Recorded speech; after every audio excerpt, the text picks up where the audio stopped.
Hai, Assalamualaikum warahmatullahi wabarakatuh dan selamat sejahtera kepada semua anak-anak murid. Selamat datang ke kelas e-learning, reka bentuk dan teknologi tingkatan 2. So kita akan masuk tajuk seterusnya iaitu tajuk reka bentuk elektronik. Apa yang dimaksudkan dengan reka bentuk elektronik? Reka bentuk elektronik ni maksud dia adalah susunan dan penyambungan komponen elektronik dalam satu litar bagi mencapai satu tujuan untuk memenuhi kehendak pelanggan. Kita pergi pada objektif pembelajaran yang pertama yang menyatakan maksud mikropengawal ataupun microcontroller dan juga pemproses microprocessor. Dalam reka bentuk elektronik, ada dua perkara yang kita akan sentuh. Yang pertama adalah microprocess ataupun microprocessor. Yang kedua adalah mikropengawal. Microprocess kita cuma akan belajar mengenai definisinya sahaja dan selebihnya kita akan lebih fokus kepada mikropengawal. Kita akan pergi satu persatu. Kita akan mulakan dengan microprocess. Maksud microprocessor adalah satu chip digital yang membaca dan melaksanakan program yang disimpan dalam ingatan ataupun memori dan boleh diprogramkan. Biasanya kita akan panggil dia sebagai CPU ataupun Central Processor Unit, unit pemprosesan pusat. Untuk mudah kita faham, microprocessor ni kalau kita tengok dekat komputer kita tu, kita akan jumpa ada satu stiker kecil tu kan, yang kat tepi tu, yang dipanggil sebagai, yang ditulis sebagai Intel Core i7, Intel Core i5 ataupun Intel Inside dan sebagainya. Itu adalah contoh kita punya microprocessor yang digunakan dalam kita punya laptop ataupun komputer. Maksudnya microprocessor ni dia adalah otak yang ada dekat dalam kita punya komputer tu. Ini adalah contoh sistem ringkas berasaskan pemproses mikro. Pemproses mikro tu kalau kita tengok dekat dalam rajah ni, dia adalah yang warna pink yang ini. Yang pemproses mikro dalam kotak yang warna pink yang ini. Dia bukanlah komputer. Dia adalah satu chip digital yang kerjanya adalah memproses maklumat ataupun memproses arahan. Untuk dia memproses arahan, dia perlukan sokongan daripada sama ada ingatan capaian rawak ataupun RAM, sokongan daripada ROM ataupun sokongan daripada ADC, timer, serial port dan juga I/O port. Bermakna CPU ini dia tidak boleh berdiri dengan sendirinya. Untuk dia berfungsi dengan baik ataupun membentuk sebuah komputer yang lengkap, dia memerlukan sokongan daripada chip-chip tambahan yang lain.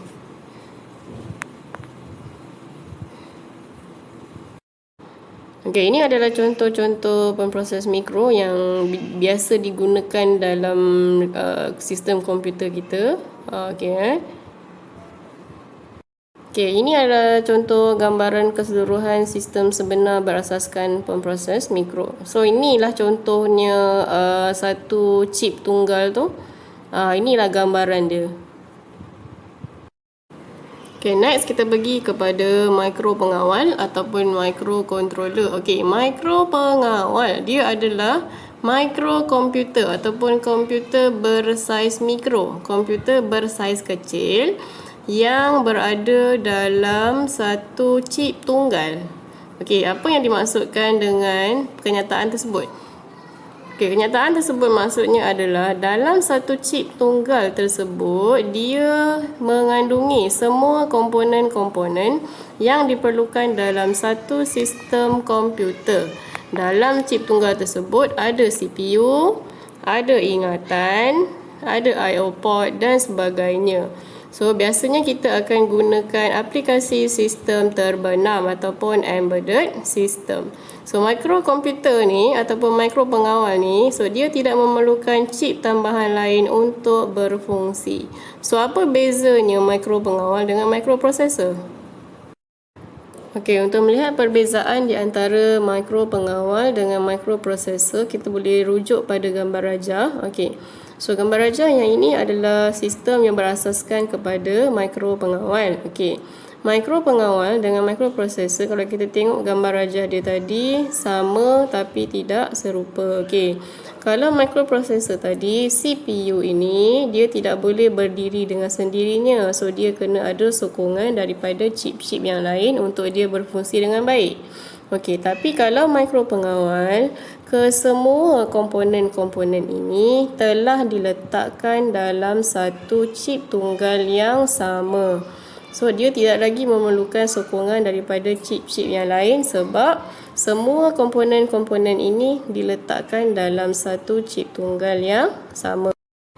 Okey, ini adalah contoh-contoh micropengawal. So boleh tengok dekat sini ada yang daripada Arizona, Atmel, Motorola, Freescale, Intel dan sebagainya. Okey, so gambar dekat sebelah ni, so ini adalah gambar chip tunggal ataupun micropengawal. So dalam micropengawal ni, dalam chip tunggal ni, so dalam ni dah ada CPU, dalam tu juga ada timer, dalam tu juga ada ADC, ada ROM, ada RAM dan sebagainya. So semua komponen-komponen yang ada dalam sebuah komputer sebenarnya telah ada dekat dalam chip tunggal micropengawal yang ini. Okey, so cuma bezanya adalah micropengawal dia menggunakan embedded system. Maksudnya embedded system tu dalam micropengawal dia hanya boleh menjalankan tugas-tugas tertentu ataupun specific task yang tidak menggunakan memori yang banyak. So contohnya macam mesin basuh, TV, aircon, kereta kontrol dan sebagainya. Ini adalah contoh produk-produk yang menggunakan micropengawal. Okey, sebab saya ambil satu contoh mesin basuh. Okey, mesin basuh menggunakan sistem micropengawal. Okey, so dalam micropengawal dalam mesin basuh, dia hanya menjalankan tugasan-tugasan tertentu sahaja, iaitu dia menjalankan spesifik task. Contoh untuk mesin basuh, so dia hanya boleh menjalankan arahan berkaitan dengan basuh kain, keringkan kain, buang air daripada mesin basuh. Itu sahaja spesifik task yang dia boleh jalankan. So kalau untuk lampu isyarat pula, so dalam tu ada micropengawal. So spesifik task yang boleh dia jalankan hanyalah untuk menukarkan lampu isyarat daripada warna merah, warna kuning dan juga warna hijau. So tapi dekat situ dia boleh settingkan untuk penggunaan masa dia.